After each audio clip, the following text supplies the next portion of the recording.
Você já acordou no meio da madrugada e descobriu algo que mudou sua vida para sempre. Algo tão devastador que você sentiu o chão desaparecer debaixo dos seus pés. Pois foi exatamente isso que aconteceu com uma mulher grávida de 6 meses, só que ela não desabou. Ela planejou. E o que ela fez em seguida foi tão brilhante, tão calculado, que deixou o milionário completamente arrasado. Fica até o final porque essa história vai te deixar de queixo caído. Era 2h17 da manhã quando tudo começou a desmoronar.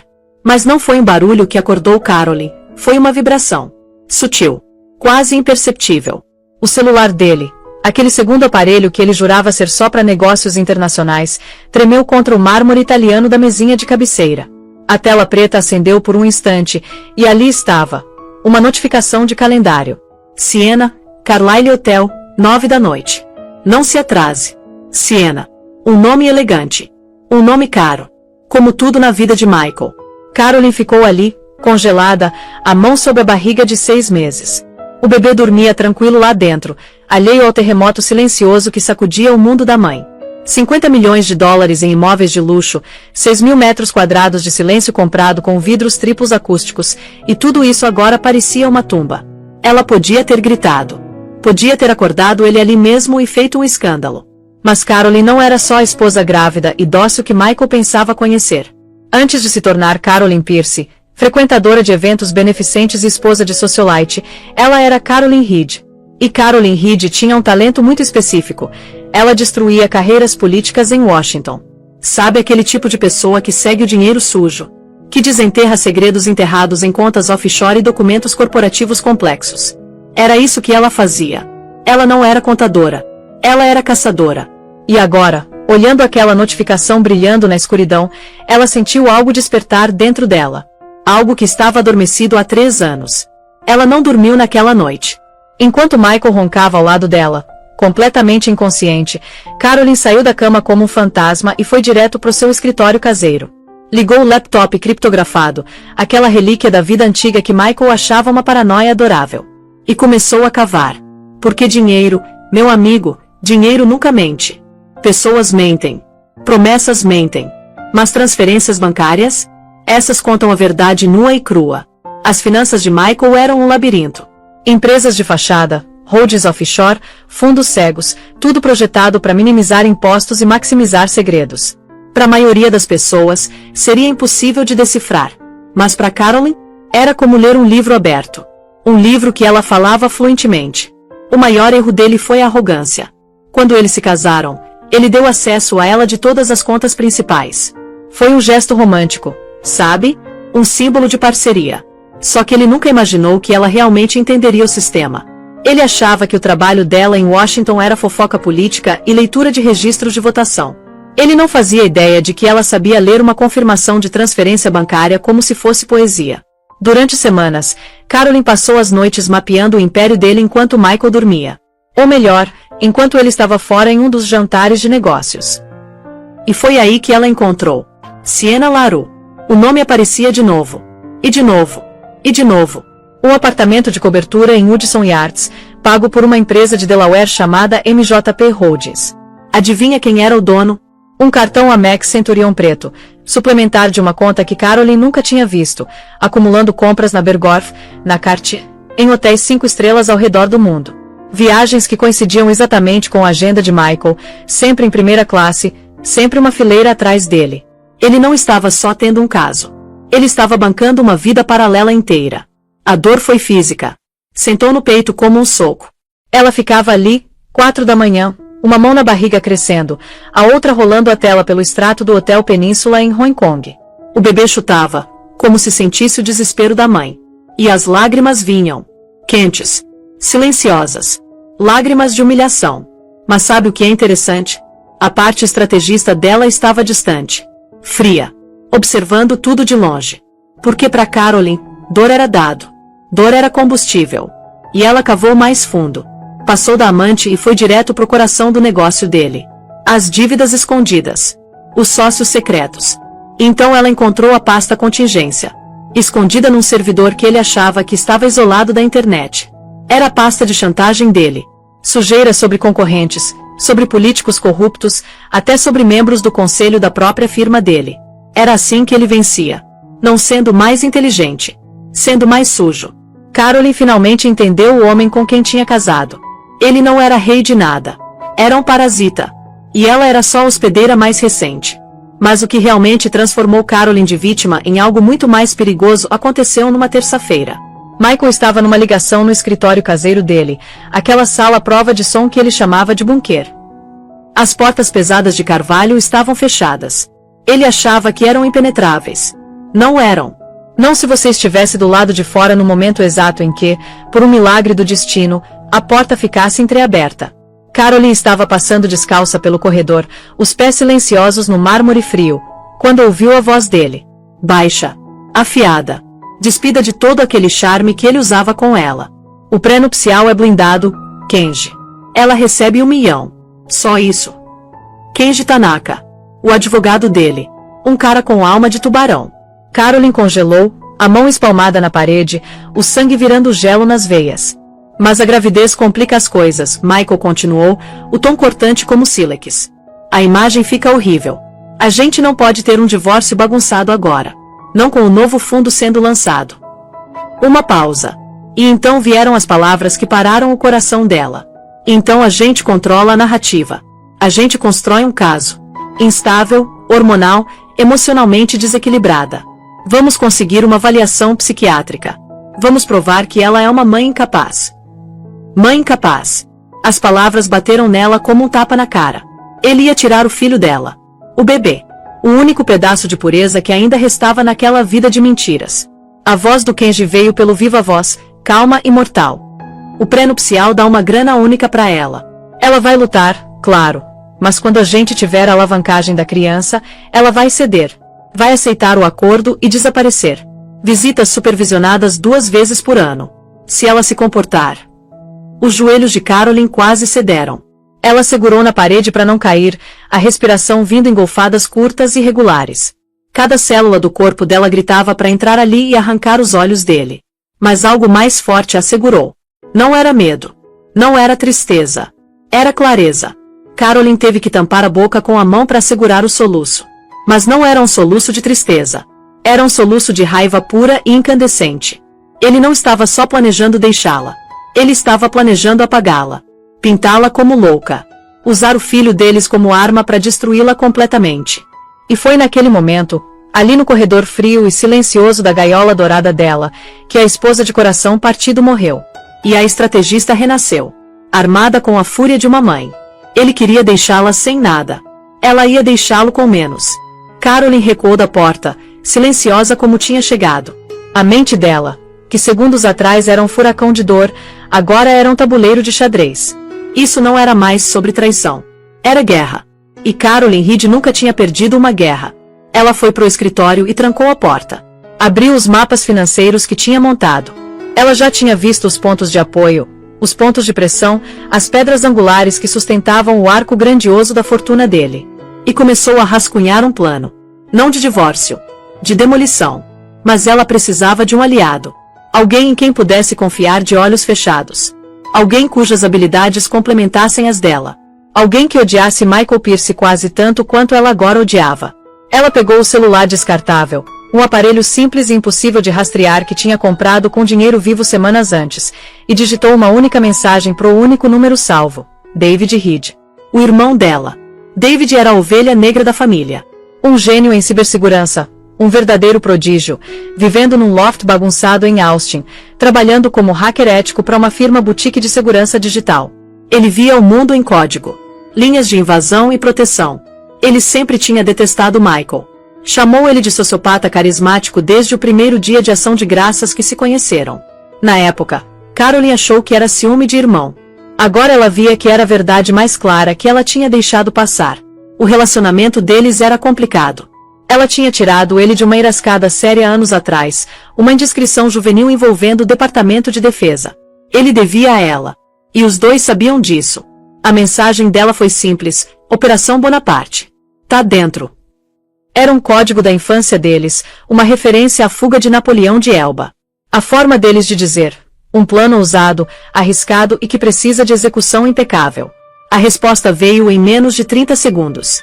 Por você, caro, eu queimava a internet inteira. Manda as coordenadas. O plano tinha um nome. Agora precisava de um cronograma. Carolyn abriu o calendário de Michael.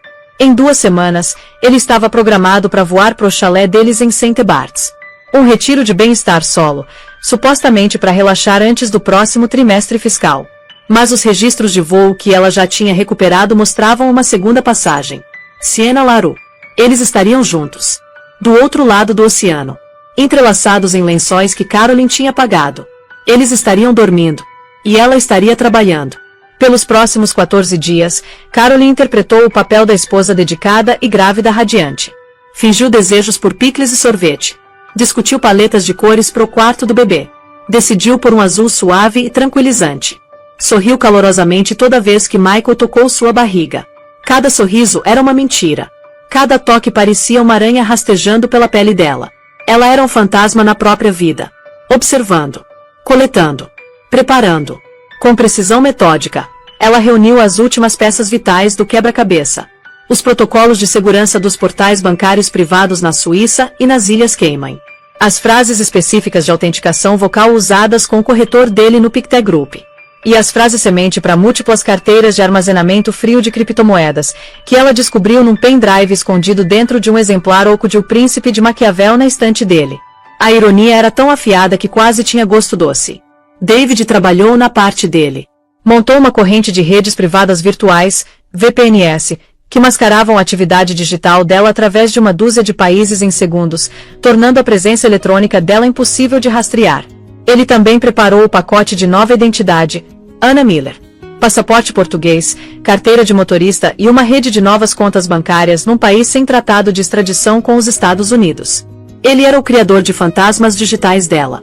Na noite antes da partida de Michael, ele estava num humor particularmente generoso.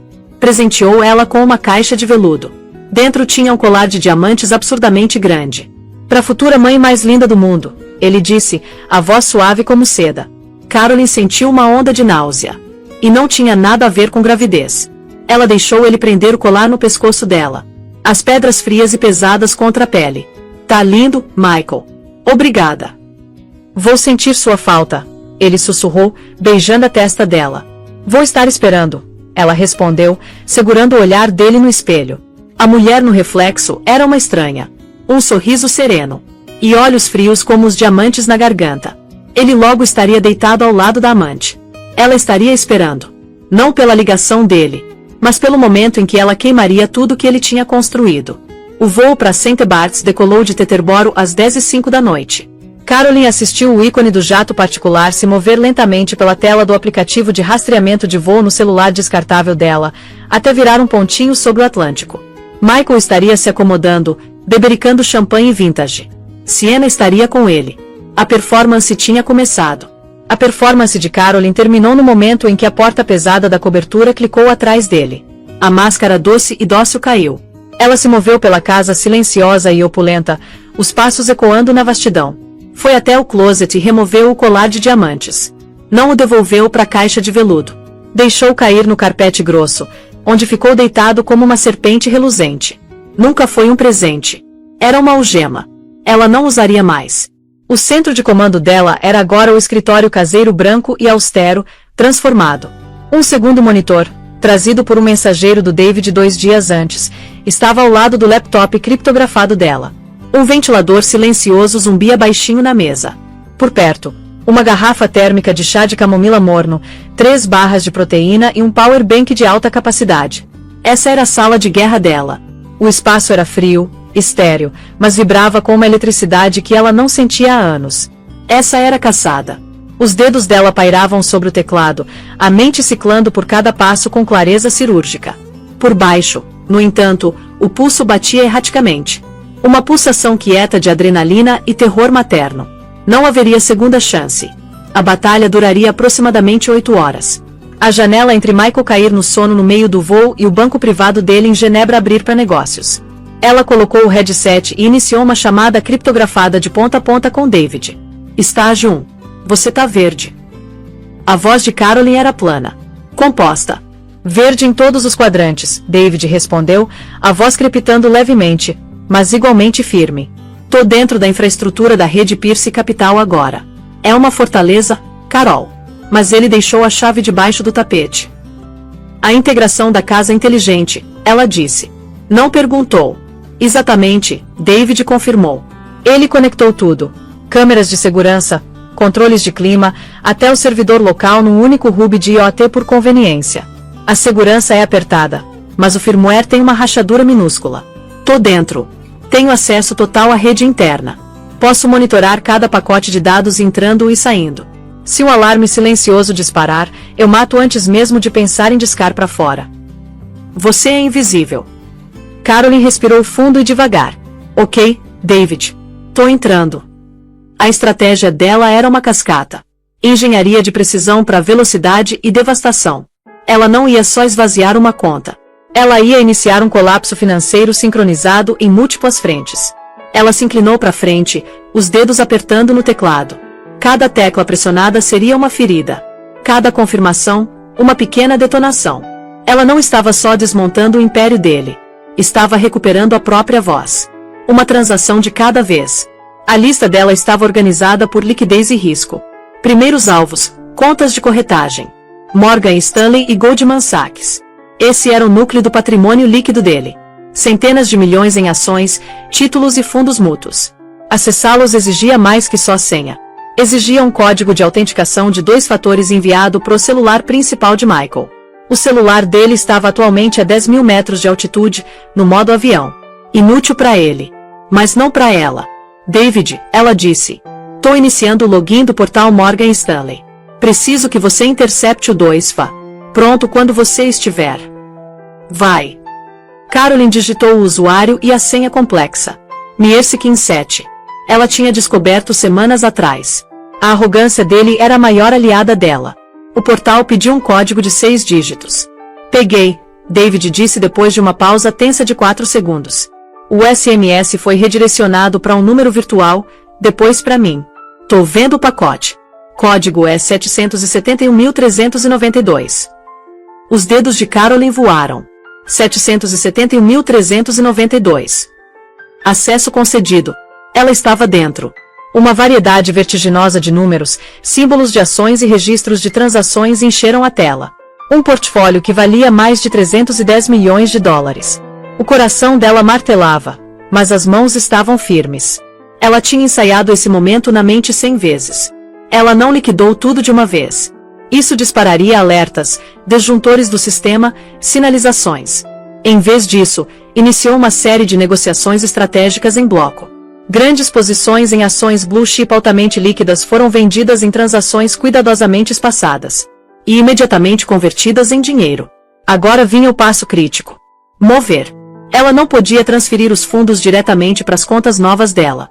Era aqui que o próprio labirinto de empresas de fachada de Michael entrava em jogo.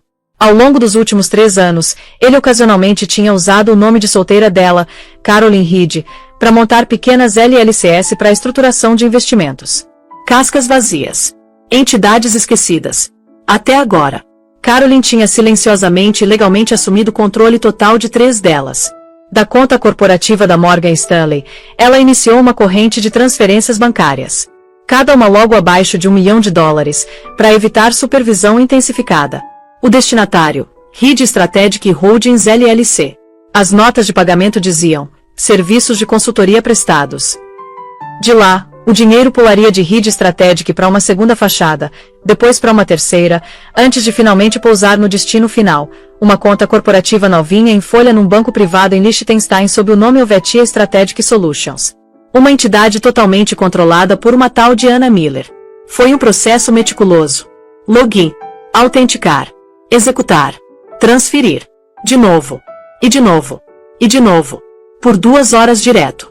Ela repetiu o processo exato com a conta Goldman Sachs. Os números na conta de Liechtenstein subiam num ritmo vertiginoso. Segundo o alvo, as fortalezas offshore. Pictet Group em Genebra e um banco menor nas Ilhas Cayman. Esse era o dinheiro antigo. O dinheiro enterrado. E também o mais difícil de invadir. A segurança nesse nível era biométrica. Para acessar a conta Pictet, Michael usava autenticação de voz. Você precisa me dar o melhor Michael que você tem, David disse, a voz carregando um traço de humor negro. Caroline estava pronta. Ela tinha passado semanas compilando horas de gravações da voz de Michael. Entrevistas em podcasts, apresentações principais, e mais valioso, um arquivo que ela mesma tinha capturado dele ditando notas de investimento. Com software de inteligência artificial de código aberto, ela tinha costurado uma impressão vocal sintética aceitável. Ainda era um risco. Ela discou a linha direta do banco privado Pictet. Uma voz suíça-alemã nítida atendeu. Preciso autorizar uma transferência, Caroline respondeu, a voz mascarada por um software avançado de alteração de voz que David tinha fornecido. Claro, senhor. Por favor, declare seu nome e número de conta. Ela deu os detalhes. Obrigado, Sr. Pierce. E agora, para autenticação vocal, por favor declare a frase. O ar da montanha é o mais puro. Era isso. Caroline clicou num botão. A voz digitalmente recriada de Michael Pierce entregou a frase. O ar da montanha é o mais puro. Um silêncio longo e agonizante se seguiu. Verificação bem-sucedida, o bancário disse. Como podemos direcionar seus fundos, Sr. Pierce? Uma onda de alívio varreu ela. Ditou rapidamente as instruções de transferência, movendo o saldo inteiro. 200 milhões de dólares impressionantes. Para a mesma conta de Liechtenstein. Terceiro alvo. A criptomoeda impossível de rastrear. Michael tinha se gabado que era o seguro apocalíptico dele. Ele armazenava as chaves privadas em armazenamento frio no Ledger Nano X. O mesmo pendrive que ela tinha encontrado dentro de O Príncipe. David a guiou pelo processo. Bitcoin. Ethereum. Tudo transferido para uma única carteira anônima. Valor, 80 milhões de dólares. Alvo final, o insulto. A luz do sol começava a manchar o horizonte. 6 da manhã. A janela dela estava se fechando. Era a hora das contas domésticas. Ela entrou na conta corrente conjunta deles. Saldo, 786.045 dólares. Essa era a conta da vida deles. Hipoteca, equipe, a mesada mensal dela. Ela drenou. Até o último centavo. Então fez uma pausa. Permitiu-se um sorriso sombrio. Iniciou uma última transferência. Um depósito na mesma conta conjunta. Exatamente 100 dólares. Então se voltou para a conta corrente pessoal dele. Esvaziou. E deixou $1. Só o suficiente para um café. Ou uma passagem de ônibus. Tinha acabado. Ela se recostou, o corpo tremendo. Os olhos escanearam o total final. Ela tinha acabado de liquidar e transferir mais de 600 milhões de dólares. David, ela sussurrou, a voz baixa. Acabou. Fase 1 completa. Jesus, caro, David soltou o ar. Tô olhando os registros. É uma guilhotina digital. Você não roubou ele. Você apagou ele. Fase 2, ela disse, já está em movimento. Os dados. O servidor interno de Michael, guardado no porão com controle de clima, continha a vida inteira dele. Cada e-mail, cada contrato. E mais importante, a partição criptografada escondida rotulada contingência. A pasta de chantagem dele. Agora era dela. Tô iniciando a transferência pro cloud seguro, David disse. São 800 gigas. Vai levar uns 20 minutos. Quando terminar, vou limpar o drive fonte. Quero dizer, realmente limpar. Sanitização de nível DOD. Nenhum byte vai sobreviver. Enquanto os dados fluíam, Caroline se moveu pela casa. Ela não levou nada de luxo. Nem as joias, nem a arte, nem as roupas de grife. Fez uma mala. Só o essencial. Os celulares descartáveis, o passaporte novo, o ledger de cripto. As coisas que ela tinha possuído antes de Michael. E as ferramentas da vida que viveria depois. Entrou no quarto. Os travesseiros dele ainda tinham a marca da cabeça. Ela não sentiu nada. Foi até o banheiro principal e pegou o teste de gravidez positivo da gaveta. Aquele que tinha começado tudo. Aquele com suas 2 linhas rosa gêmeas. Desafiadoras e inegáveis. Colocou-o delicadamente no travesseiro dele. O celular dela vibrou. Uma mensagem de David. Download completo. Limpando o drive agora. Você precisa ir, Carol. Agora. O rastro digital sumiu. Agora apague o físico. Caroline desceu a escadaria grandiosa pela última vez. No foyer, fez uma pausa. Os olhos caíram numa foto emoldurada enorme dela e Michael no dia do casamento. Eles pareciam tão felizes. Era tudo mentira. Pegou a única chave da casa da bolsa e colocou na mesa de mármore embaixo do retrato. Então saiu pela porta da frente, deixando destrancada. No fim da longa entrada sinuosa da outra casa deles, A propriedade em Greenwich, para onde tinha dirigido num carro alugado reservado sob nome falso, um serviço de carro impossível de rastrear já estava esperando. O sol estava nascendo. Era o primeiro dia da vida nova dela. E o último dia de Michael Pierce. Ele só não sabia ainda. Michael Pierce acordou com o rumble suave da descida em St. Barts e a voz melosa de uma comissária oferecendo uma toalha quente. Ele se sentia invencível. O voo tinha passado numa névoa feliz e sem sonhos. Ele tinha passado as primeiras 2 horas mandando mensagem para Siena, provocando, antes de cair num sono profundo. Ele era um rei nas nuvens. Voando em direção à amante. Com sua vida perfeita e esposa grávida esperando obedientemente em casa. Desembarcou, passando tranquilamente pela alfândega privada. Logo além, Siena estava esperando. Ela estava radiante num vestido de linho branco. Ele a beijou forte. Uma reivindicação pública possessiva. A espera acabou, ele respondeu, guiando ela em direção à Mercedes preta elegante esperando para levá-los para a vila. O primeiro sinal de problema foi sutil. Quando afundaram nos assentos de couro luxuosos, Michael puxou o cartão Amex Centurion para dar gorjeta ao concierge privado. Minhas desculpas, Sr. Pierce, o homem disse educadamente. Foi recusado. Michael piscou. Recusado? Impossível. Passa de novo. O homem passou. Mesmo resultado. Michael franziu a testa e produziu outro cartão. JP Morgan Reserve. Recusado. Siena assistia, uma pontada de preocupação no rosto. Tá tudo bem, querido. Não é nada, Michael rebateu, a cor subindo nas bochechas. Ele pegou uma pilha grossa de euros da carteira e entregou. Provavelmente um problema de rede. Mas algo frio tinha se instalado sob a pele dele. Ele sentou em silêncio no trajeto. Distraído. Distante. Ficou checando o celular. Abrindo os aplicativos bancários. Credenciais inválidas. Por favor, entre em contato com o atendimento ao cliente. Tentou resetar uma senha.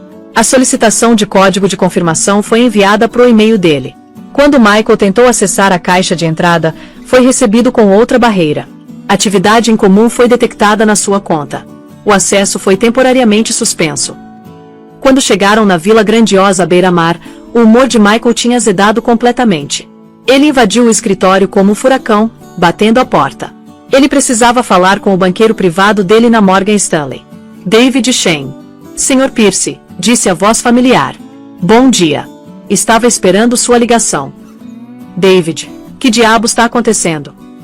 Michael disparou. Nenhum dos meus cartões está funcionando. Tô bloqueado de tudo. Houve uma pausa. Quando David Shane falou de novo, a voz estava apertada. Formal. Michael, de acordo com nossos registros, uma liquidação completa do seu portfólio foi iniciada aproximadamente às 11 da noite, horário do leste, ontem à noite. Todos os ativos foram convertidos em dinheiro e transferidos. Michael ficou pálido. O quê? Isso é impossível. Eu estava num avião. Temos os registros, David respondeu, a voz clínica. O login foi verificado. Códigos de autenticação de 2 fatores foram inseridos. Todos os fundos foram transferidos para uma conta holding corporativa. A partir das 13h45 da manhã de hoje, seu saldo de conta conosco é 0. 0. Michael repetiu. A palavra tinha gosto estranho. O mesmo padrão foi detectado na Goldman. David disse baixinho. E acabei de receber alertas dos nossos bancos correspondentes em Genebra e nas Ilhas Cayman. Suas contas offshore foram esvaziadas. O telefone de Michael escorregou dos dedos sem vida. Ele desabou numa poltrona de couro, a mente girando. Isso não era um hack. Um hacker teria deixado uma bagunça. Isso foi cirúrgico. Isso não foi aleatório. Foi pessoal. E então o pensamento veio. Tão absurdo, tão massivo, que quase o fez rir. Caroline. Não. Impossível. Caroline doce e dócil.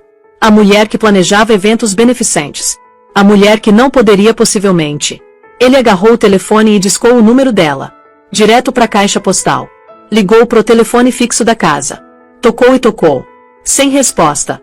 O pânico, uma emoção que Michael não experimentava desde a adolescência, começou a subir no peito dele.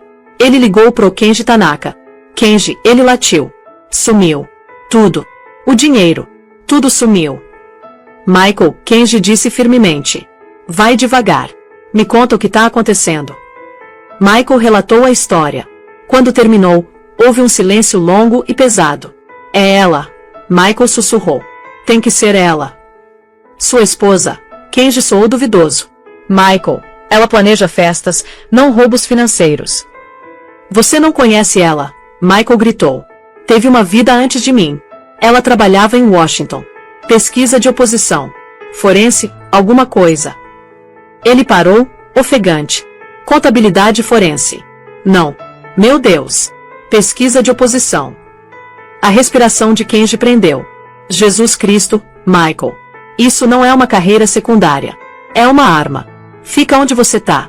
Vou pro apartamento. A espera foi agonia. Horas depois, Kenji ligou de volta. A voz era chumbo. Tô na cobertura, Michael. A polícia tá aqui. Eu disse que você suspeitava de invasão. E Michael exigiu. Não há entrada forçada, Kenji disse baixinho. Mas ela sumiu. As roupas dela estão aqui, as joias, tudo exceto uma mala. A equipe não viu ela desde a noite que você saiu. E no meu escritório? O cofre tá aberto. Vazio. A cópia de O Príncipe tá no chão. O ledger de cripto sumiu. Michael esperou, a respiração presa. No quarto, Kenji continuou. Ela deixou algo no seu travesseiro. O que foi? Michael rosnou. Um teste de gravidez. Positivo. Um som escapou da garganta de Michael. Algo entre um suspiro e um engasgo. Uma mensagem. Ela não estava só levando dinheiro. Ela estava levando o filho dele. O herdeiro. E o servidor. Kenji acrescentou, a voz baixa. O servidor no porão foi limpo profissionalmente. O que quer que tivesse lá, Michael, sumiu. Ou melhor, outra pessoa tem agora. Os arquivos de chantagem. A alavancagem. O poder. Tudo. Encontra ela. Michael sussurrou, a voz afiada e venenosa. Não me importa o quanto custe. Use tudo. Eu quero ela encontrada, Kenji. Eu quero meu filho. E eu quero que ela pague. Encontra Carolyn Reed. A caçada tinha começado. Mas Carolyn Reed não existia mais. Uma semana depois, uma mulher chamada Anna Miller, visivelmente grávida, desceu de um trem em Lisboa, Portugal. Ela usava roupas simples. O cabelo antes brilhante cortado curto e tingido de um castanho sem graça. Ela fez check-in num apartamento modesto pré-pago com vista pro Rio Tejo. Naquela noite, ela recebeu uma mensagem criptografada de David. Eles são bons, Carol. A equipe do Kenji é afiada. Tão rastreando o fluxo de dinheiro. Encontraram a conta de Liechtenstein. Tão movendo para congelar. Anna Miller, anteriormente Carolyn Reed, sentiu um pequeno sorriso frio tocar os lábios. Ela digitou a resposta. Eu sei. Esperava isso. Quanto tinha nela quando congelaram? A resposta de David veio instantaneamente. Uns 5 milhões. Anna deu um gole no chá de ervas. Bom. Essa era a isca. O resto já tá em armazenamento frio e barras de ouro, sentado num cofre em Zurique. Deixa eles ficarem com os 5 milhões. É a taxa de achado deles. Ela não estava só fugindo. Ela estava se redimindo. Abriu o laptop novo. Uma conexão de internet via satélite segura. Abriu o arquivo de contingência de 800 gigabytes. Ela não mandou para a imprensa. Isso seria bagunçado. Isso era o jeito de Michael. O jeito dela era cirúrgico. Ela anonimizou um único arquivo. Prova de insider trading de Michael num acordo recente de fusão. E mandou para o portal de denúncia da SEC. Pegou outro arquivo. Prova de um caso de um senador americano financiado por um fundo secreto da Pierce Capital. E mandou diretamente para a esposa do senador. Uma mulher que Carolyn conhecia dos tempos de Washington por ser bem mais implacável que o marido. Finalmente, pegou os arquivos detalhando os planos de Michael de tirar os próprios sócios do novo fundo. E mandou anonimamente para os próprios sócios. Ela fechou o laptop. A tempestade tinha sido desencadeada. Não era sobre o dinheiro. O dinheiro era só a ferramenta. Era sobre justiça. Era sobre garantir que aquele homem nunca, jamais, pudesse usar o poder dele para ameaçar ela ou o filho dela de novo. Ele não tinha só perdido a esposa. Não tinha só perdido o filho. Ele tinha perdido a armadura que o tornava invencível. 3 meses depois, Anna Miller sentou numa pequena varanda em Lisboa. O sol português brilhante aquecendo o rosto dela. Ela segurava o filho recém-nascido. Léo. Tava lendo as notícias internacionais no tablet. Michael Pierce indiciado por múltiplas acusações de fraude de valores mobiliários. Senador Davis renuncia, citando razões familiares. Pierce Capital Partners entra com pedido de falência do capítulo 11 após golpe interno. Ela olhou para baixo pro bebê dormindo nos braços. É só nós agora, pequeno, ela sussurrou. Nunca foi sobre vingança. Foi sobre resiliência. Foi sobre recuperar a dignidade que ele tinha tentado arrancar dela, uma mentira de cada vez. Ela tinha sido vítima. Depois se tornou sobrevivente. Agora, finalmente, ela era livre. A brisa suave da tarde trazia o cheiro de sal do oceano. Léo mexeu levemente nos braços dela, os dedinhos minúsculos se abrindo e fechando como se agarrasse algo invisível. Caroline. Não, Ana agora, sentiu algo que não sentia há tanto tempo que quase tinha esquecido o nome. Paz. Não a paz comprada com vidros à prova de som e mármore italiano. Não a paz de uma gaiola dourada. Mas a paz verdadeira. A paz de saber que ela tinha lutado. E vencido. Ela pensou em Michael. Provavelmente ainda tentando reconstruir os cacos da vida dele. Respondendo perguntas de advogados. Enfrentando investigações federais. Descobrindo que os aliados que ele tinha comprado com dinheiro e chantagem agora se voltavam contra ele como cães raivosos. E a parte mais bonita. Ela não precisou destruí-lo diretamente. Ela só precisou tirar as máscaras. Remover o verniz. E deixar o mundo ver quem ele realmente era. Um castelo de cartas construído sobre mentiras, chantagem e traição. E quando você remove as cartas de baixo, tudo desmorona sozinho. Seu celular vibrou. Uma mensagem de David. Viu as notícias. 3 dos maiores sócios dele entraram com processo. Estão alegando fraude fiduciária. E tem mais. A Siena desapareceu. Parece que quando o dinheiro secou, o amor também secou. Irônico, né? Ana sorriu. Ela digitou de volta. Não é ironia. É karma. Ela colocou o telefone de lado e olhou para o horizonte. A cidade de Lisboa se estendia diante dela em tons de terracota e ouro pálido.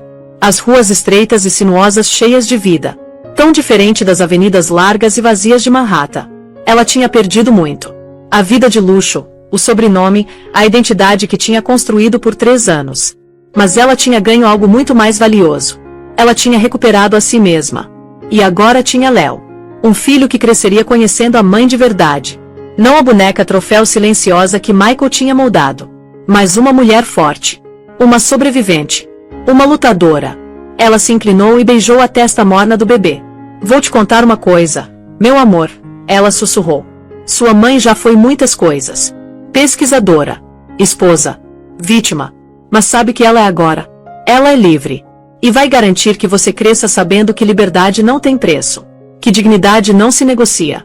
E que às vezes, as pessoas mais silenciosas são as mais perigosas. O sol começou a se pôr sobre o tejo, pintando o céu em tons de laranja e rosa.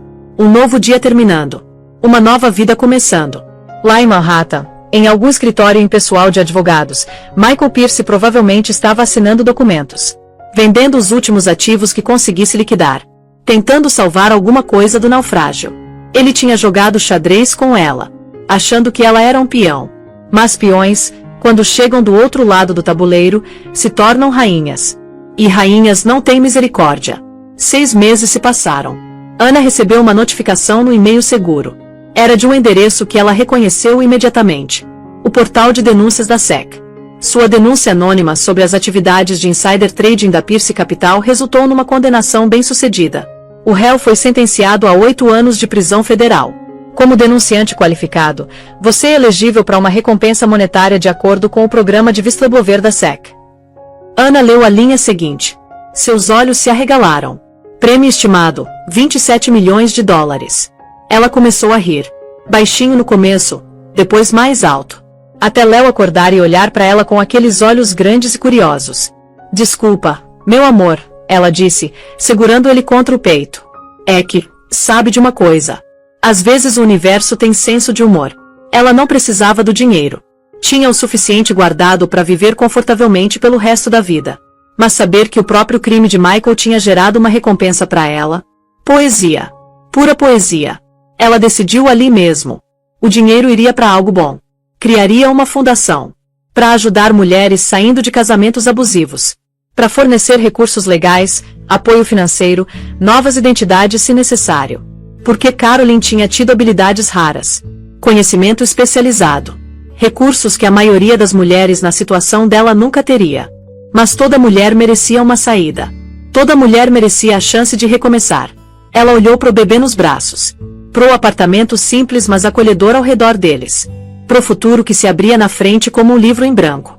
E pela primeira vez em anos, Carolyn Reed, Anna Miller, quem quer que ela fosse agora, sentiu algo que tinha certeza de que nunca sentiria de novo. Esperança. Então, o que você achou dessa história?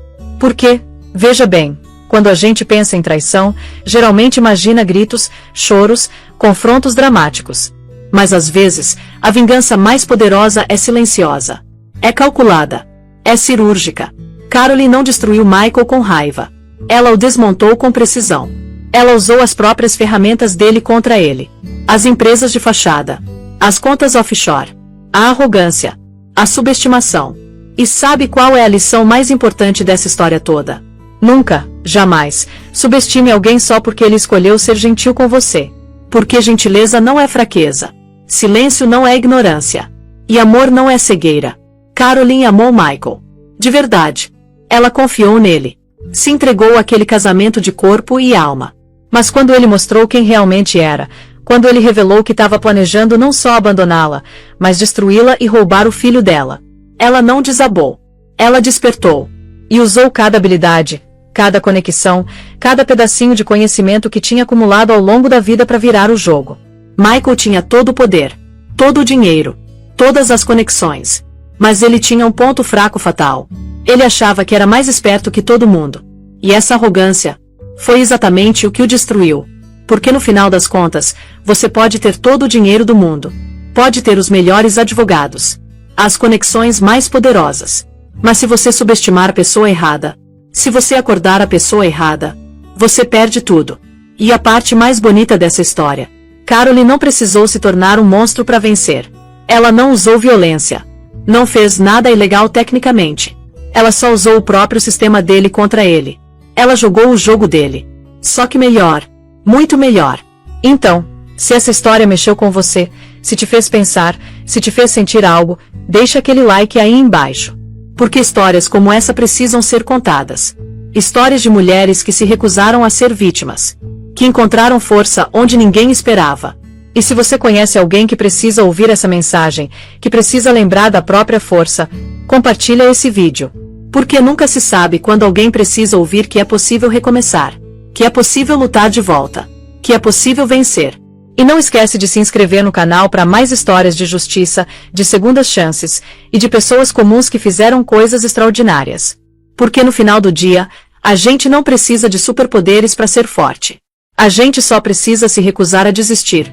A gente só precisa lembrar quem a gente realmente é. E às vezes, só às vezes, a gente precisa lembrar aos outros que subestimar a pessoa errada pode ser o maior erro da vida deles. Até a próxima história. E lembra, nunca subestime o poder de uma mulher que decidiu que chega é chega. Tchau, pessoal.